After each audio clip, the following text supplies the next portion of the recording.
right, here we've got this really beautiful cover with gold lettering saying the History and Manual of Odd Fellowship. And we can see if we look closely the sort of Preston designs here of the all-seeing eye. And we can see in between the title there's some decorations. There's the Ark of the Covenant down here at the base with an hourglass next to it, and this ring of chain links, and then a bow and arrow, as well as the opening to a tent in the desert there. And then on the spine we've got the title again, so Odd Fellowship, History and Manual, with a globe at the top of a pillar there. And then at the base it says it's illustrated in gold lettering. On the back cover there isn't really anything to note. I believe this is the material seems like a sort of leathery material, but I'm not entirely sure what it is. So I'll open it up and we can see these decorative end papers here. And these end papers are the same as they are in the back as well. And here's the frontispiece, so a really beautiful colored illustration here showing 3 women representing friendship, love, and truth, and that's what those 3 linked chains also represent, with the Eye of Providence or the all-seeing eye above it. And here's the title page, which is the History and Manual of Odd Fellowship. By Theo A. Ross, past Grand Secretary of the Sovereign Grand Lodge, with contributors Henry L. Stilson, past Grand Master of Vermont, J. Fletcher Williams, past Grand Master of Minnesota, George Coburn, past Grand of Maryland, and then Mrs. L. B. Hall of Indiana, and other distinguished members of the order, with an introduction by John H. White, past Grand Sire, and etc. And we can see here that it's that this edition is published in 1902, so about 122 years ago. And then here we've got this sort of introductory remarks here. It says, "To the members of the Independent Order of Odd Fellows throughout the world, that great and universal brotherhood, bound with the chain of the triple links, friendship, love, truth, and in a special covenant to protect the widows and orphans, to bury the dead, to help each other in want, to counsel each other in difficulty, to improve and elevate the character of man, to enlighten his mind, to enlarge the sphere of his affections, whose field of action is boundless as the earth, and whose offerings upon the altar of humanity aggregate not less than 100 millions of dollars. In this, the 19th century, this volume, a work of labor and of love, is affectionately dedicated." And then these are the previous copyright years there. Then we have the preface. It says, "This book was written to satisfy a want long felt in Odd Fellowship, notwithstanding the existence in America of this society, under its present organization since 1819, its history, aims, objects, and its extraordinary success in its peculiar work are little understood by the community at large. The membership itself is not as well informed upon these subjects as their great importance demands. For the first time, access to this knowledge is rendered easy, and it is hoped pleasant. The plan of the present work differs in many respects from that of any other on the same subject. In its preparation, the aim has been to produce a convenient, compact, and complete book of reference to everything connected with Odd Fellowship, that will instruct and enlighten the reader, lay or otherwise, and furnish him with a comprehensive exposition of its teachings, duties, objects, and the wonderful results already attained.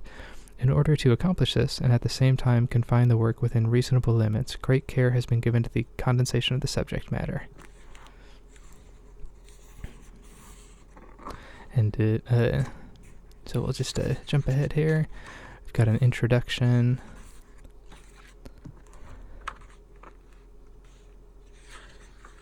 And here's the table of contents. We can see the preface and the introduction we just saw, table of illustrations, the index, then chapter 1, a history of the order giving its origin, growth, and development. And there's further sections here, more chapters. And if we flip forward, we can also see an index of all the illustrations listed here. And we can see the frontispiece illustration is just labeled as the all-seeing eye. So here's another illustration. It says, "Sovereign Grand Lodge of the Independent Order of Odd Fellows, Office of the Grand Secretary." You can just see all these details down here and around the edge in this decorative border.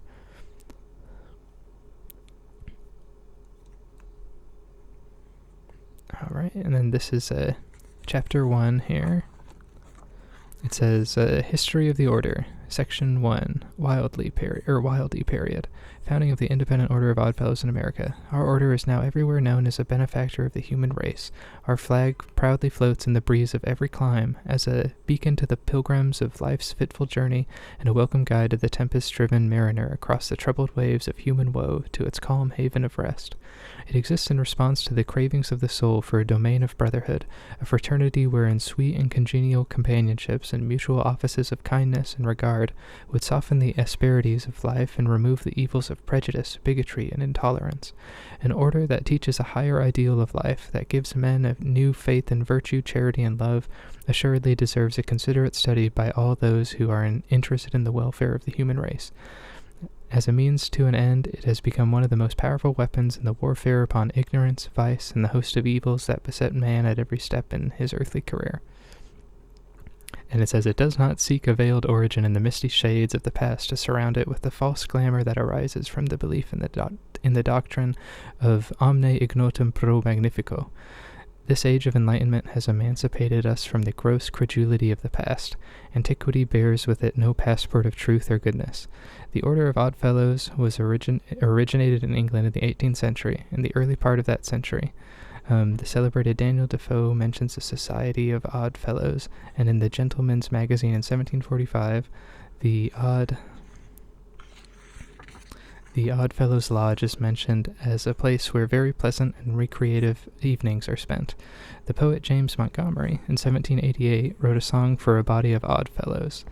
The Odd Fellows' Keepsake states that the early English lodges were supported and their members relieved by each member and visitor paying a penny to the secretary on entering the lodge. These allusions are sufficient proof of the existence of the order at that time, but they tell us nothing of its aims, objects, and characteristics. So there it's kind of making a distinction between Odd Fellowship and Freemasonry, since a lot of Masonic literature will claim that Masonry has its roots in sort of ancient Egypt or even earlier. This is just some portraits of famous Odd Fellows. Here we have another sort of certificate.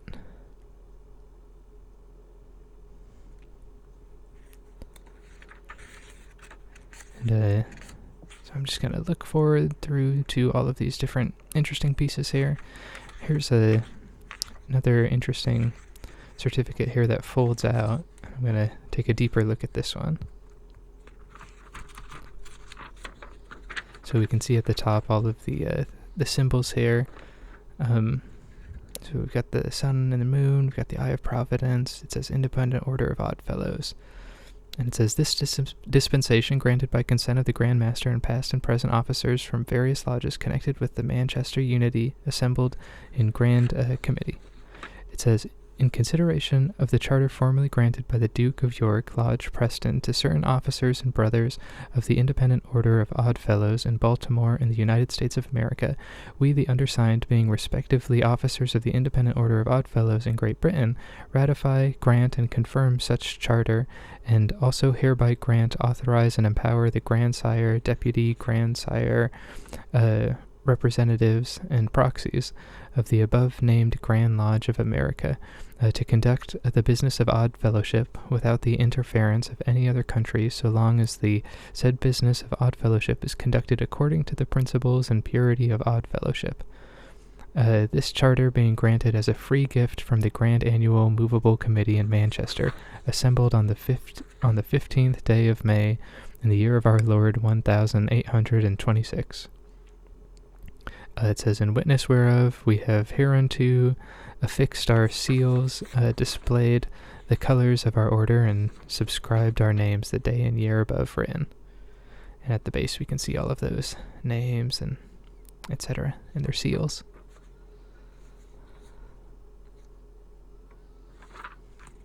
Just a cool official document there. And let's jump ahead and take a look at some more of these illustrations. So here's some more portraits showing James L. Ridgely in the center.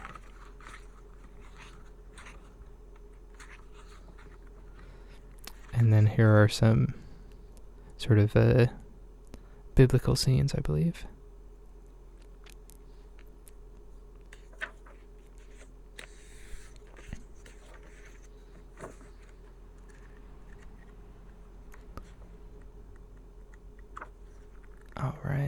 here's another illustration.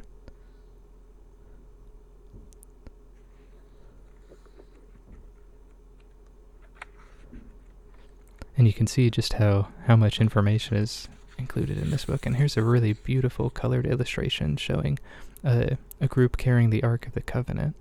And we can see behind them are the sort of banners, which show symbols of Odd Fellowship.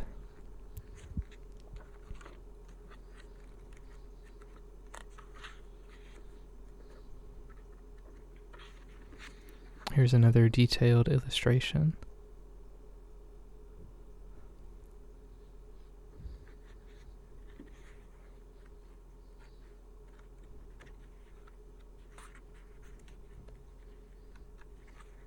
So I'm just trying to give a sense of all these different things it includes here. So these are different buildings related to Odd Fellowship. So there's some in Baltimore and other places there.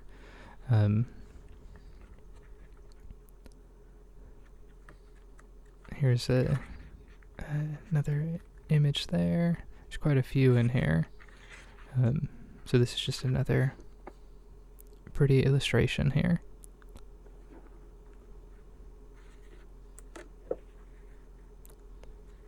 And we'll come back to that section there. That's about the emblems.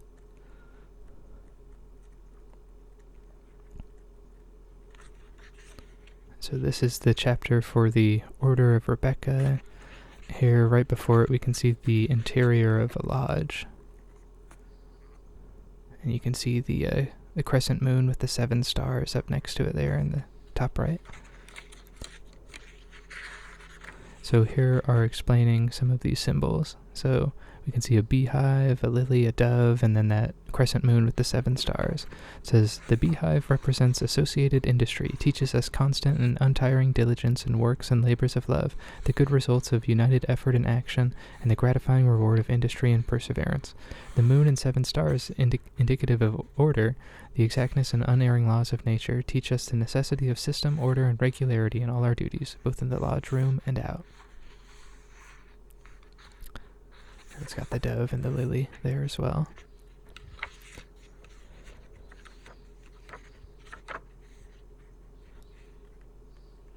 Here's another really beautiful illustration.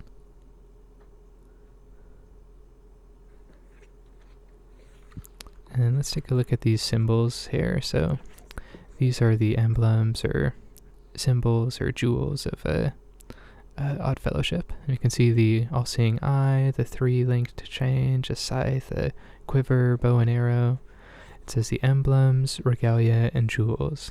So if we read here, it says, the eye, enveloped in a blaze of light and glory, reminds us that the omniscience of God pierces into every secret of the heart.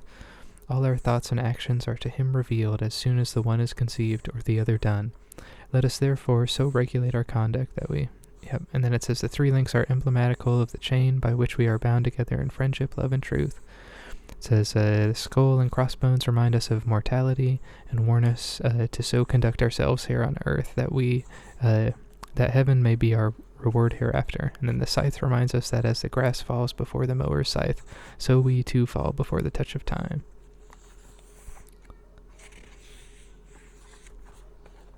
And then this is the first degree, or the degree of friendship. It says the bow and arrows remind us of David and Jonathan and the covenant made between them.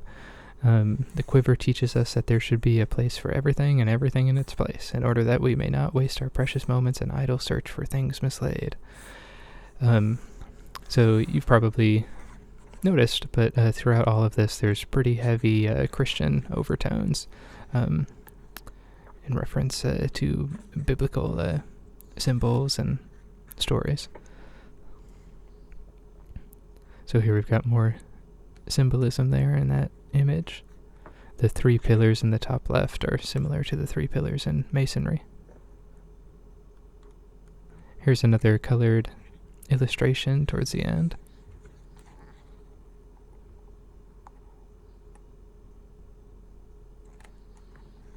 And then we're getting pretty close to the end of the book here. We're mostly in the appendix now, and you can see there's some sheet music in here as well for a certain march. And then we're just at the index, And that's it. So there's the final end papers and then the back cover. So that's the History and Manual of Odd Fellowship. If you like the video, please leave a like and a comment and consider subscribing, and we'll see you again next time. Okay, thanks so much. Bye.